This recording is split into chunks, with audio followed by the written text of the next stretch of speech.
The Gem Knight revolution has begun.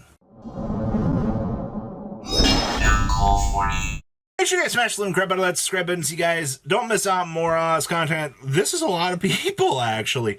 Next Play slammed it this week with a pretty big attendance out here. So make sure you guys smash the little crap out of that subscribe button so you guys don't miss out on more content. Now, the thing I got to tell you about this event, I'm very intrigued by all these participants because you have so much different meta swinging through here. So, overall participation, we had five Riseol decks. Yep.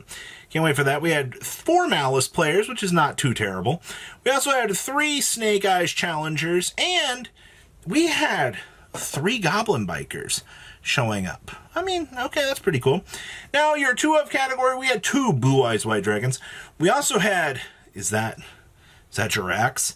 Yes, Jirax. So Terminal World 2 is the big thing that kind of changed up some of the fundamental landscape of this. And I'm really happy to see that we had 2 Jirax players coming into the room out here testing the meta. Now, I don't know all of these because some of these these angles are like really weird, but I do know we have a Danger deck. We do have Lacrima and Friends. We do have a Lordly Load pile, the way it looks. We also have a Stellar and Friends. It would also appear we have a Dankatron pile, a Lyralisk pile. Oh, we were feeling dangerous today. We also have Infernoid, Voiceless Voice. We also have our one of Gem Knight player. Yeah, that's right. There was only one Gem Knight player in this entire tournament, and they smashed it. All right, it's actually kind of crazy. The deck has been gaining a lot of popularity due to an old friend. We also have Horus and Friends, and then it looks like an Inspector Border Stun deck, which we do have the list for, by the way. We also have a Labyrinth list here for you as well, but overall, looking at your smaller tournament participation, and you're getting the chance to see this overall picture here, yes, Terminal World 2 did have an impact on the meta. I have seen an okay amount of the themes. Fabled seemed like it was going to be one of the major ones out of the block, but no. Fabled kind of went to sleep. Necros has shown up a little bit with Riseol, which was really funny. But Jirax and Gem Knights being the 2 major storytellers for this event is really cool. But unfortunately, I don't have a Jirax list. So, what in the world happened here? So your top cut tells us our favorite story of the meta out here. Where'd the Riseol go? Wait, there's no Riseol in this top cut? Nope, bye Riseol. It was nice knowing you. 2 Malice Duelists are the real challengers here, actually. They are the ones that climbed up to the apex, and we're here. We also had 1 Blue Eyes White Dragon. That's right. That deck being a Lordly Load pile itself, taking advantage of the normal monster interactions to climb up through some of those big plays. Really, really nice. Yubel also has a nice little showing here. I'm not surprised to see Yubel kind of doing things. Yubel has been put down by a lot of OCG players. They look at this deck like it's not particularly all that good right now, but it does get the chance kind of float around the midder tiers. We also had 1 Fire King pile. You know what? Fire King Snake Eyes is essentially the Snake Eyes deck. I'll take that. We had Labyrinth Control still doing its thing. And then as you see here, we have 1 Terminal World 2 deck making the spotlight, and it's actually Gem Knights. Overall, I mean, your top cut looks pretty interesting. I always find it very interesting how they do the little top cut for this, and they're like 7 people for like 36. 7 people top cut for 36 people is definitely not how I would do things, but it's how Next Play chooses to do it. So let's pass on over to those deck lists. Winning our event here was none other than Gem Knights, and I'd like to take this time to thank our dear old friends out at the Block Dragon Arena. That's right.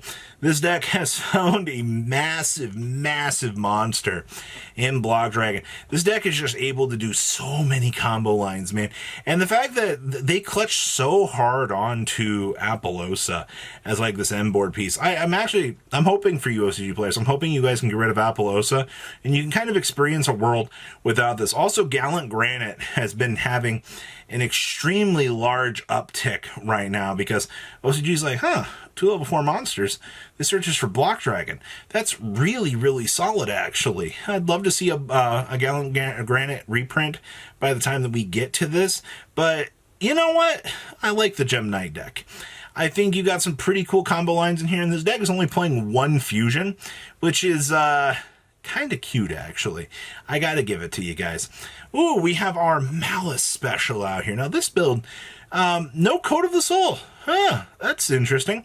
I do see instead we chose to play 2 copies of the EMP Meow Mine. Alright, so I guess we've also only 1 gold sarcophagus. Alright, we're doing 2 copies of Signet Mining to kind of dig into the deck. I see that Typhon is getting a showcase out here as well. And once again, another deck that's clutching onto that Appaloosa end board piece to kind of do things. Also, the Transcode Talker and the Code Talker to draw cards. That's really, really cheesy. I like that. But your extra deck for this build, pretty straightforward. Also, hey, look, it's Deck Lockdown down there. Deck Lockdown getting another fantastic broken showcasing of things. Also, Nightmare Griffin here, kind of turning some heads. You know, it'd be really cool to get a QCR of that, but Malice definitely still showcasing some of the power it is for what this deck can do. And also, no shifters, by the way. Dun, dun, dun. All right, we have our Fire King Snake Eyes pile. And yes, that is triple deception all day long. But also keep in mind here that this list is doing the triple Ukalonics. You know, you want to make sure that Uka can turn into all of your combo lines so that you can get to the pieces you need. The OCG certainly loves to play multiple OSS. I always found that to be a little bit interesting of a decision tree that some of these lists are kind of look to do. And of course, 2 Promethean Princess. Also, we are citing triple Fua and 2 Nihilus down there. Nihilus getting you that ability to get to those major draw cards. I see we are playing the Exceed Encore to split apart Dear Old Dreadnator, and of course Sanctums and Scythes. Actually, yeah, must be nice to Scythe lock your opponent. But the current iteration of this build is nothing too crazy out of left field. I mean, Max C is the only real key difference between our list, and of course Appaloosa. Hey, we have Yubel for you. I see that this Yubel duel was so sick of this format, they're like, we're going to main deck the Scythe package. You're a degenerate, and you know it. So we are also doing Primite plays in here. Whew. Actually, we're not. It's just the spell card to pay 2k to bring out the level 1 Light Fiend monster to start full Fiendsmith combo.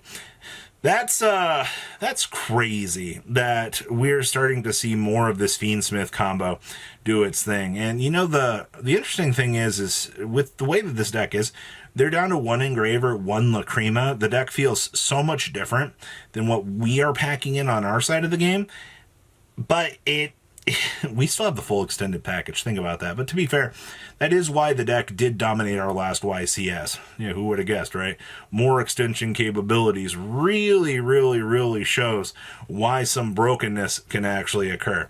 Oh, hey, we have our Riseol list that didn't make top cut. So we just got to keep up with the builds, man. Keep in mind that this deck does get those 2 new rank 4s that basically allow you to start pulling things out of the drop zone, or the graveyard, which is really, really good. I really, really appreciate that card. This build's also only playing 1 Meteor Logic. I do not like that. I think 2 Meteor Logic is probably going to be the thing that you're going to want to have. You also have 2 Ultimate Slayers down here. Ultimate Slayering to clean something up is really, really good. I see we also got the Ghost Bells down here. Anti-Blue Eyes fun.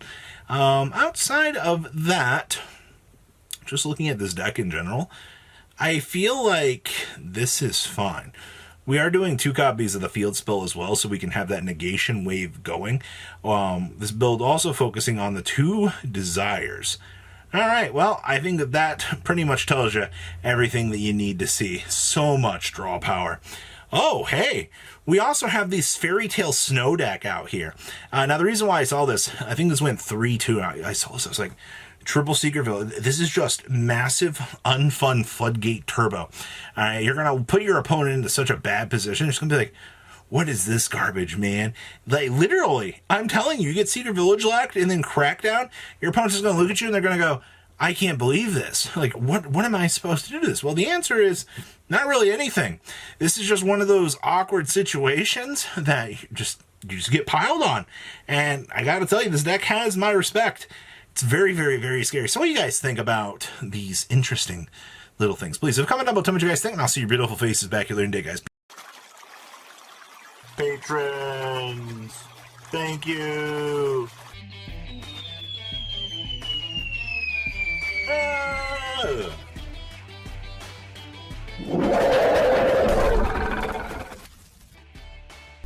Thank you so much for watching. Check out these other videos.